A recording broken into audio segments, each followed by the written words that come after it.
Everything happens for a reason. This is what we need to walk away with, my brothers and my sisters. Everything happens for a reason. Whether you see the good in it or not. We fail, my brothers and my sisters, to accept that our intellects are limited. This is very, very important, brothers and sisters. This doesn't make sense, we turn around and say, right? How can this be? It doesn't fall in line with my wonderful intellect and the mind that I have been gifted with, right? It becomes deluded with this creation that Allah subhanahu wa ta'ala, right, has put on this earth. My brothers and my sisters, can any of you guys see that which is happening outside? Can anyone see it? Can you hear that which is happening? Right? Can you smell that which is happening outside of the masjid? No, you can't. These body parts are all limited. Why do you fail to accept that your intellect is limited as well? You've accepted all of these other body parts are limited. Why not the intellect? So everything happens for a reason. At times we hear people saying, you know, this loving God, right? He's meant to be all merciful. How is he allowing all of this to take place? The same way Allah subhanahu wa ta'ala is all merciful and loving, there's another side to him as well, which is Allah subhanahu wa ta'ala is shadidul iqab. He will be stern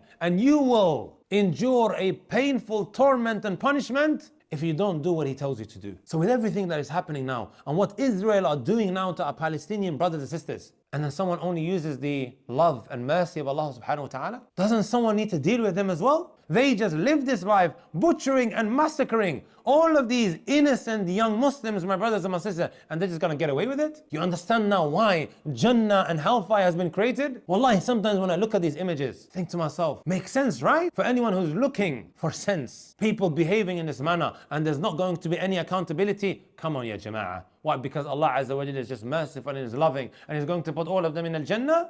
Yes, without a shadow of a doubt, Allah subhanahu wa ta'ala is all loving. He's all merciful. Filled with it, my brothers and my sisters. But at the same time, He's just. وَلَا يَظْلِمُ رَبُّكَ أَحَدًا. And Allah Azza wa Jalla does not oppress anyone. That's from His attributes, my brothers and my sisters. Here, my brothers and my sisters, I have some of the statements of Ibn al-Qayyim rahmatullahi alayhi, who passed away in the year 751, and also Ibn Taymiyyah, who passed away in the year 728. Some very, very powerful, profound statements with regards to why one may be tested and the hardships that are chosen for him. And things will now begin to fall into perspective. Remember what I said earlier, فَمَنْ عَرَفَ اللَّهَ, whoever learns about who Allah subhanahu wa ta'ala is, اتَّسَعَ عَلَيْهِ كُلُّ ضِيقٍ, he will be relieved of all of his distresses. Ibn al-Qayyim rahmatullahi alayhi says the following: if Allah subhanahu wa ta'ala wants goodness for an individual, Allah subhanahu wa ta'ala saqahu. Here, this is the term that He used. Allah subhanahu wa ta'ala will quench him. Maybe that's the best word to be using. Or to water him now with al-ibtila wal-imtihan, with tests, examinations, trials and tribulations in accordance to the kind of person that he is or how he's living his life. And then, my brothers and my sisters, when he's become purified, he's been refined, Allah subhanahu wa ta'ala will make him suitable لِأَشْرَفِ مَرَاتِبِ الْعُبُودِيَّةِ, the greatest of levels and positions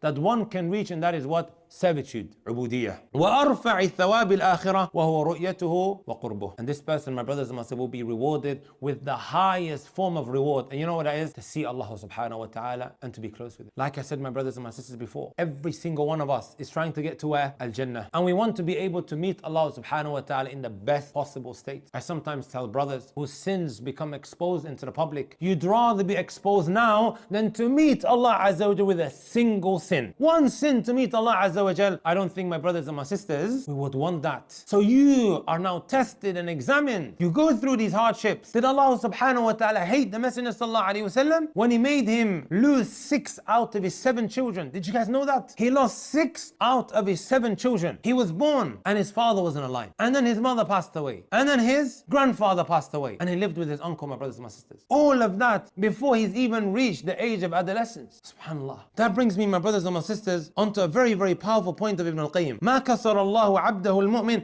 إلا ليجبره. Allah subhanahu wa ta'ala, when He causes you to go through these hardships and these difficulties and these trials, you might break, you might snap, but He only does that, my brothers and my sisters, so you can come back up stronger. There are people that go through hardships, my brothers and my sisters, and they what? They weather the storm. And then later on, when it happens again, not a big issue. Small work, they call it. Been through it before, and now he's in a better position to be able to deal with it. Become bulletproof, sah? Tests makes you like that, in a different sense. وَلَا مَنَعَهُ إِلَّا لِيُعْطِيَهُ. Allah Azza wa Jal doesn't prevent you from something or doesn't take something away from you except so He can give you that which is better. Look at it like that. وَلَا ابْتَلَاهُ بِجَفَاءِ النَّاسِ إِلَّا لِيَرُدَّهُ إِلَيْهِ. And sometimes He may cause the people around you to forsake you, distant from you. All of a sudden now they're moving away away so that you can return back to Allah subhanahu wa ta'ala. When you're in a position, my brothers and my sisters, where nobody can do anything from you, you'll be left with no option except to directly return back to Allah subhanahu wa ta'ala. And this is what Allah Azza wa Jalla loves. In cases like this, go directly to Him. Ibn Taymiyyah rahmatullahi alayhi, my brothers and my sisters, and this may surprise you, he says, Al-masaibu ni'mah. You know, the calamities that you go through, they are indeed a blessing. Please repeat this after me, because I don't want you guys to ever forget this. Al-masaibu ni'mah, which means calamities are a blessing. Don't ever forget this, my brothers and my sisters.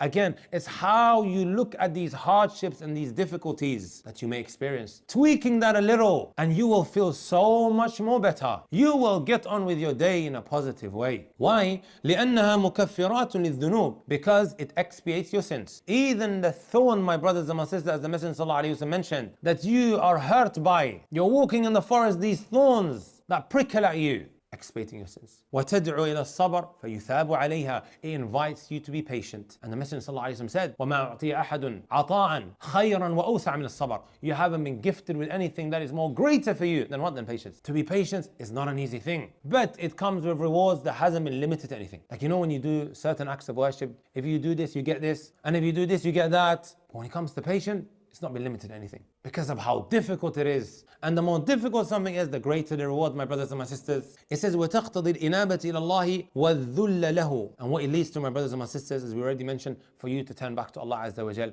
and to humble yourselves in front of Him. وَالْإِعْرَاضَ عَنِ الْخَلْقِ إِلَى غَيْرِ ذَلِكَ مِنَ الْمَصَالِحِ الْعَظِيمَةِ. And turning away from the creation. This is my favorite part of the topic of calamities and tests and tribulations. You're left in a position, nobody can do anything for you. You are left with no option to go to Allah subhanahu wa ta'ala in a state of humility. You break down in front of Him and you utter these words, Ya Allah, You're the only one that can help me in this situation. Allah subhanahu wa ta'ala loves that. And when you look at the creation, my brothers and my sisters, it's only a matter of time before they grow sick and tired of you complaining to them. Khalas man, get over it. This guy's always complaining. This is how the creation is. Or when you keep asking them, Khalas, I gave it to you the first time. This is how they respond. But Allah loves for you to constantly go back to Him.